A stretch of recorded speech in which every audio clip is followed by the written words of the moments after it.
नमस्कार दोस्तों, स्वागत है एक बार फिर से आपके अपने एजुकेशन चैनल एजुट्यूबर देव पर।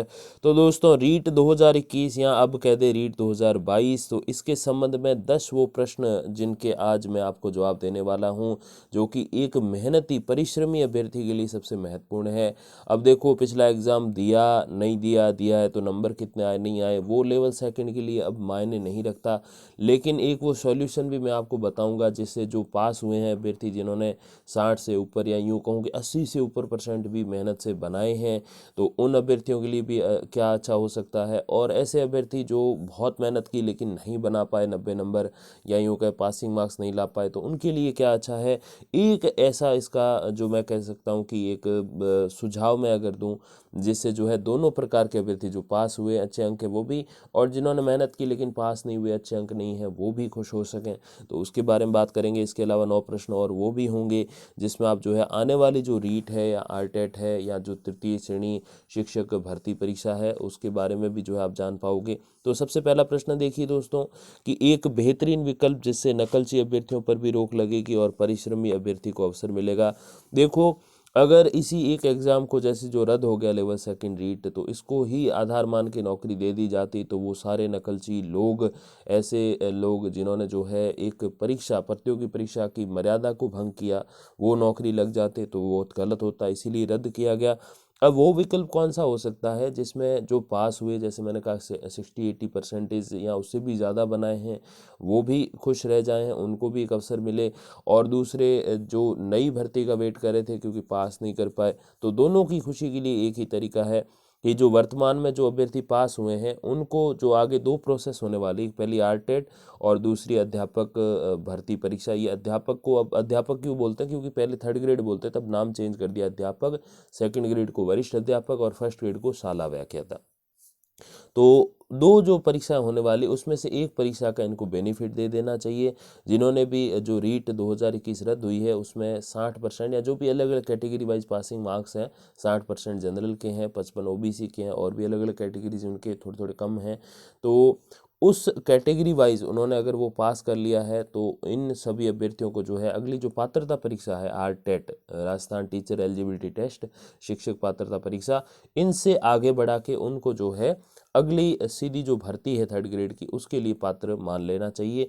तो इससे वो अभ्यर्थी खुश हो जाएंगे कि हाँ बिल्कुल, हमें एक दो परीक्षाएं हैं उसमें से एक कम देनी पड़ी, हालांकि सेलेक्ट नहीं हुए हम वो अच्छे परसेंटेज बना के, लेकिन एक परीक्षा जो है कम देनी पड़ी।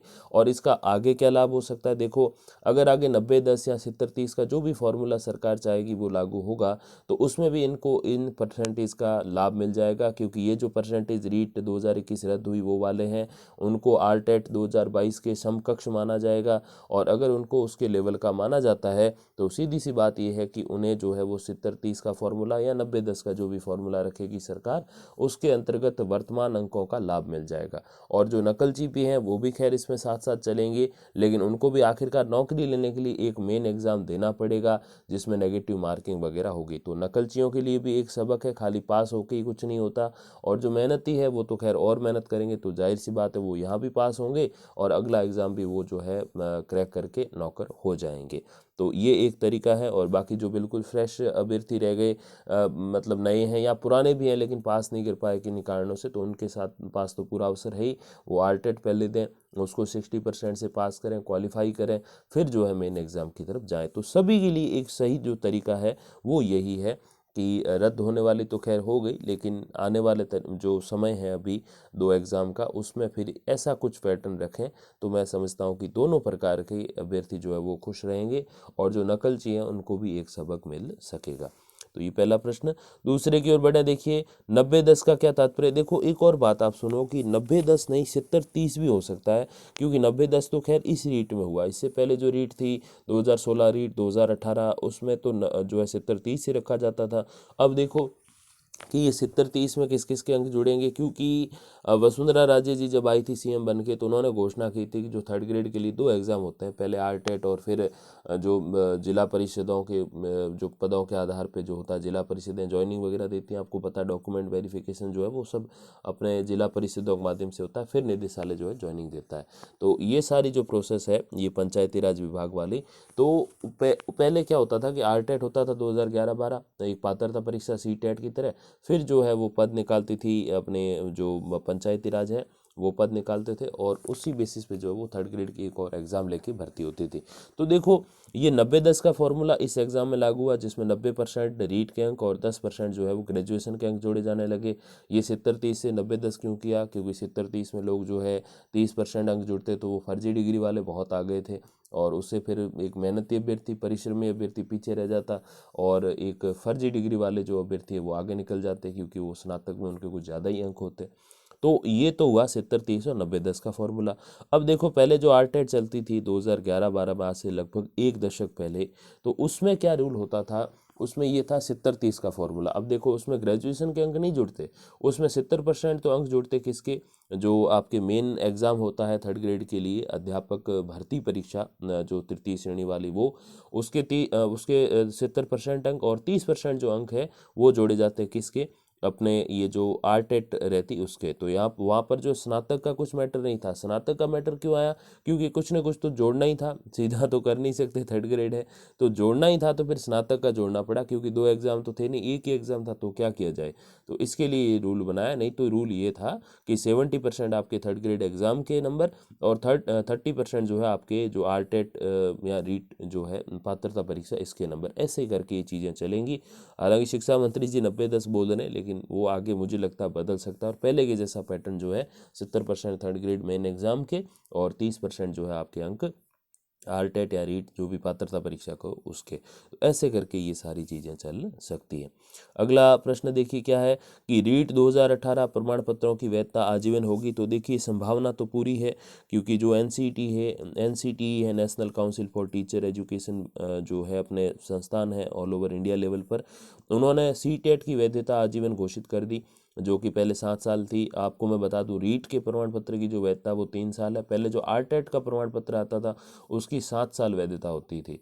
तो अब इसको आजीवन कर सकते हैं, क्योंकि आदेश आ चुके हैं एनसीटी के, और माननीय उच्च न्यायालय ने भी जो है फिलहाल के लिए जो रीट के प्रमाण पत्र थे 2018 वाले, जो 3 साल बाद बेकार हो गए थे, उनको स्थगित कर दिया है। ऐसा कुछ एक नियम भी लाए हैं, अपडेट है। तो पॉसिबिलिटी ये है कि ये पूरा आजीवन कर सकते हैं इनको, और नहीं भी करें तो भी मैं समझता हूँ कि अभी रीट 2021 आ जाएगी, आरटेट 2021, तो 22, अभी खैर वो पिछली बार रद्द हो गई, तो 22 आ जाएगी। तो उसमें आप जो है परीक्षा देकर एक 7 साल एटलीस्ट मेरे हिसाब से इसकी फिर वही वैल्यूएशन हो जाएगी, 7 साल हो जाएगी, और काफ़ी होती है अगर 7 साल होती है तो आई थिंक इनफ होती है ये भी। तो चांसेस तो पूरे हैं कि आजीवन हो जाए, क्योंकि सीटेट इनसे हायर लेवल पे है, ऑल ओवर इंडिया लेवल पे उसका एग्ज़ाम कंडक्ट होता है। अगर वो आजीवन हो सकता है तो ये क्यों नहीं हो सकता? तो बिल्कुल संभावना तो है, लेकिन ऐसा नहीं कि इसके कारण फिर आप जो भी पात्रता परीक्षा उसकी तैयारी ना करो। तैयारी करनी है, अगर 2 है तो जिसमें से देखो ऐसा भी है कि अगर आपके पास 2 प्रमाण पत्र हो जाएँ, कि चलो मेरे पास 2018 वाला वो भी वैल्यू उसकी भी अभी है, मतलब मान्य है, और 2022 वाला जो है वो पास कर लिया आपने, तो फिर सरकार किसको मानेगी? सरकार मानेगी जिसके ज़्यादा अंक हो उसको। कई सारे अभ्यर्थी बड़े भोले होते हैं, वो कहते हैं कि जो नया है उसको मानेगी। ऐसे नहीं है, जिसमें ज़्यादा अंक है, जो भी है दोनों है रखेंगे पास पास, जिसमें ज़्यादा अंक है उसको मान लेगी, और अंक बराबर है तो फिर जो आपकी इच्छा है उसको मान लो। तो यही चीज़ें इसमें रहेंगी। अगला प्रश्न देखिए कि 2 परीक्षाओं का गणित जो है वो किस प्रकार काम करेगा? तो देखिए ऑल ओवर राजस्थान लेवल पे एक एग्ज़ाम होगा आरटेट, पहले के जैसे राजस्थान टीचर एलिजिबिलिटी टेस्ट, और फिर मेन एग्ज़ाम होगा। और मेन एग्ज़ाम देखो पॉसिबिलिटी मुझे ये लग रही है कि राज्य लेवल पे होनी चाहिए, लेकिन पहले जो होता था वो जिले स्तर पे होता था, और पंचायती राज विभाग जो है वो इनको जो है एग्ज़ाम कंडक्ट करवाता था। लेकिन अगर जिले लेवल पे होगा तो इसमें प्रॉब्लम ये हो जाएगी कि जो अपने शेखावाटी है, जो जयपुर है, सिकर चूरू, झुंझुनू, अपने थोड़ा सा अलवर वाला जो साइड है, या फिर अपने कोटा वाला जो साइड है, इसमें से जो है वो पोस्ट बहुत कम निकलेंगी, क्योंकि उधर शिक्षा का प्रचार प्रसार बहुत पहले से ही रहा है, और उधर थर्ड ग्रेड में पोस्ट इतनी खाली नहीं यहाँ है, लेकिन अपने पश्चिमी राजस्थान या जालोर पाली देख लो, इनकी जितनी खाली नहीं है। तो ये ज़रूर दिक्कत रहेगी।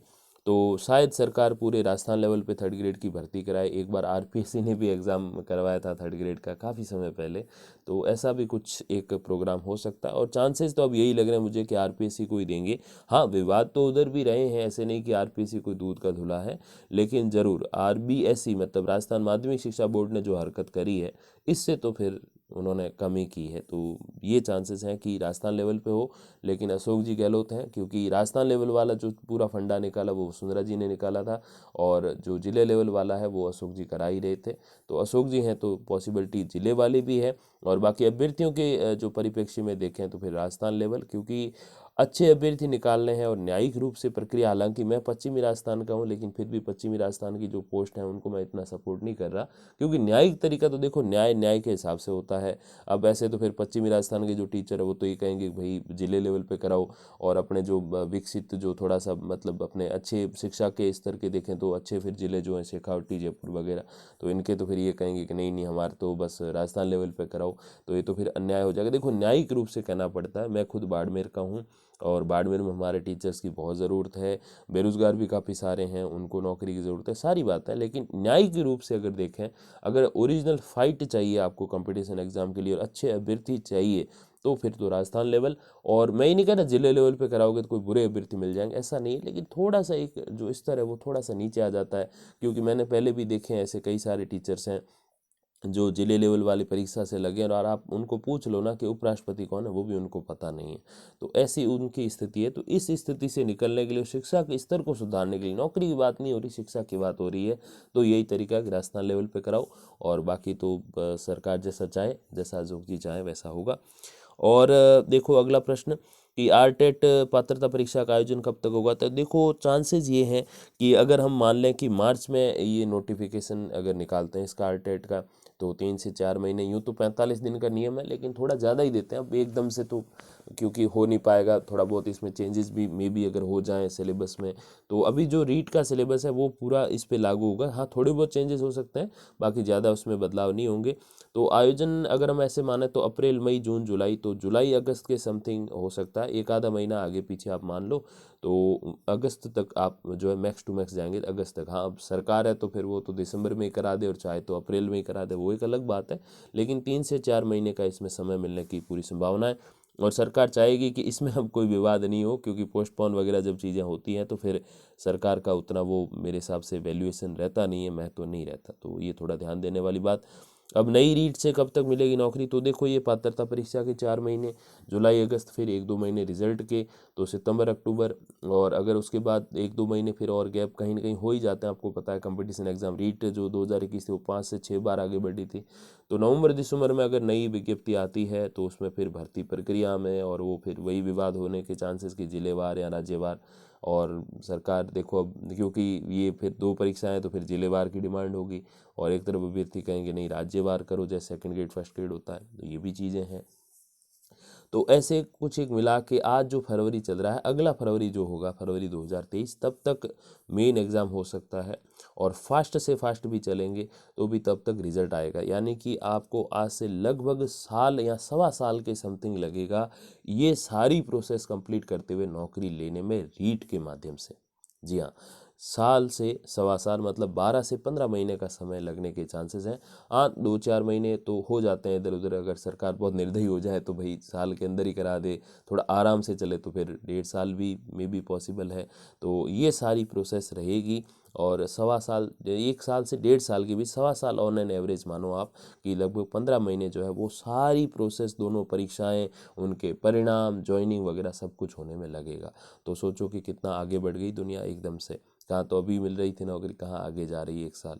तो ये कुछ एक इसमें बदलाव हो सकते हैं। अब देखो रीट 2021 का जो शुल्क है वो वापस मिलेगा क्या, तो देखो वापस मिलने के चांसेस तो कम है, लेकिन इसमें ये ज़रूर हो सकता है ये जो शुल्क आपसे लिया है, क्योंकि इसमें शुल्क लिया है तो फिर वो जो ट्रांजैक्शन आईडी या जो चालान नंबर, या फिर आप जिसे कहो कि वो एप्लीकेशन नंबर वगैरह होंगे, उस बेसिस पे ये शुल्क का पता चल जाएगा। तो जो अगली आरटेट होगी उसमें आपसे कोई शुल्क नहीं लिया जाएगा। 2 एग्जाम होंगे, एक में तो लेंगे, क्योंकि एक का ही दिया आपने तो एक तो देना ही पड़ेगा। तो जाहिर सी बात जिन्होंने पास किया है वही फिर वो शुल्क की बात करेंगे, जो फेल हैं फिर तो उनका तो शुल्क जाना ही था।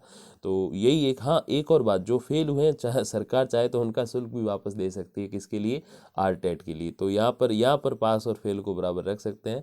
और एग्ज़ाम नहीं देने वाले पे तो फिर वही है कि आरटेट किनको नहीं देनी पड़ेगी, जिन्होंने रीट 2021 पास किए। अगर सरकार चाहे तो उनकी खुशी के लिए ऐसा कर सकती है। लेकिन ये फ़ी वाला जो मैटर है वो तो अब एक एग्ज़ाम की तो मुझे नहीं लगता किसी को देनी पड़ेगी। हाँ, किसी ने फॉर्म ही नहीं भरा तो फिर तो उसको देनी ही पड़ेगी, लेकिन अगर फॉर्म भरा है तो वो ट्रांजैक्शन आईडी वगैरह, चालान नंबर वगैरह जो भी होते हैं, सारी प्रोसेस वो आ जाएगा उसमें पीसी में, जो भी आप फॉर्म वगैरह भरोगे तो उसके माध्यम से ये जो है फ़ीस आपकी स्किप हो सकती है एक एग्ज़ाम की, और अगला जो एग्ज़ाम होगा उसकी फ़ीस तो आपको देनी पड़ेगी, शुल्क देना पड़ेगा।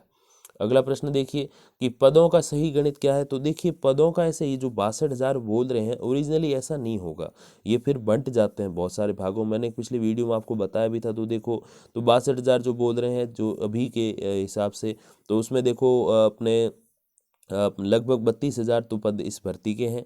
तो 62 में से 32 घटा देते हैं तो पीछे बचते हैं 30, और 30,000 जो पद हैं तो उसमें से 20,000 नई रीट जो अपने घोषणा की थी पहले उसके हैं। तो यानी कि नए जो पद बढ़े हैं वो 10,000 ही हैं। 62,000 तो कहने लेने की बातें हैं, लेकिन ओरिजिनली जो पद बढ़े हैं वो कितने हैं, 10,000 है।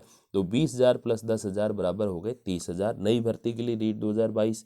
अब ये जो 46,500 जो पद हो रहे हैं वो कैसे हो रहे हैं। तो ये देखो, ये लगभग अपने जो लेवल सेकंड वाले जो पद इस बार रद्द हुए हैं ना, टोटल जो लगभग 16,500 समथिंग थे, ये जब वहाँ ऐड हो जाते हैं किसमें, 20 प्लस 10, 20,000 पहले घोषणा की वो 10,000 नए पद बढ़ाए वो, और जो पीछे रह गए अपने 16,500 इस बार जो रद्द हुई वो वाले, तो ये हो गए 46,500 और 46,500। और अब जो 15,500 रह रहे हैं वो इस बार की जो लेवल 1 जो अभी कंटिन्यूसली चल रही है उसके पद है। तो ऐसे करके टोटल ये जो गणित है रीट या आरटेट का जो भी आपको थर्ड ग्रेड का, ये 62,000 का है, जिसमें वर्तमान वाले 15,500 पद लेवल 1 वाले, 16,500 पद लेवल सेकंड वाले, जिसके लिए आगे जो है प्रक्रिया होगी क्योंकि रद्द हो चुकी है, और नई भर्ती की 20,000 जो पद घोषित हुए वो, और 10,000 जो है वो अभी जो नए ऐड किए वो वाले। तो ऐसे करके ये हो रहे हैं आपके 62,000। तो कहने का मतलब यही है कि अगली जो रीट या आरटेट होगी या जो थर्ड ग्रेड होगी उसमें जो है लेवल सेकंड के जो पद हो सकते हैं वो 32,000 हो सकते हैं। कैसे, लगभग 15,500, 15,000 जो है वो नए वाले, और 16,500, 17,000 ये जो है इस बार वाले। तो ये लगभग हो गए 31, 31.5, 32 समथिंग आप मान सकते हो। और 15,000 पद जो है वो, क्योंकि ये लगभग 46,500 है नए वाले, तो उसमें 15,000, 14-15,000 लेवल 1 के पद हो सकते हैं। तो हाँ, लेवल सेकंड के पद जो है वो इस बार बहुत ज़्यादा रहेंगे। क्यों रहेंगे, क्योंकि इस बार वाले ये जो 16,500 रद्द हो गए वो भी तो नए में जुड़ेंगे। तो हाँ, वो डेफिनेटली ज़्यादा रहेंगे, और इसके ऑलमोस्ट आधे रहेंगे वो लेवल 1 के रहेंगे अगली बार, क्योंकि वो जो आधे लगभग जो है वो इस बार कंटिन्यू हो रहे हैं। तो ये ऐसे करके पूरा गणित होगा। थोड़े बहुत 500, 1,000, 1,500 पद इधर उधर हो सकते हैं, तो ये तो सरकार का अधिकार है, तो वो कर सकती है। अगला प्रश्न कि सी टेट मान्य होगा अथवा नहीं। तो देखो, अगर जो एक पात्रता परीक्षा के ही रूप में मानते हैं आरटेट को, बाकी तो राजस्थान भाई सरकार है तो वो अपना नियम चला सकती है, लेकिन तो अगर ऐसा होता है तो फिर सी टेट भी मान्य मेरे हिसाब से होना चाहिए।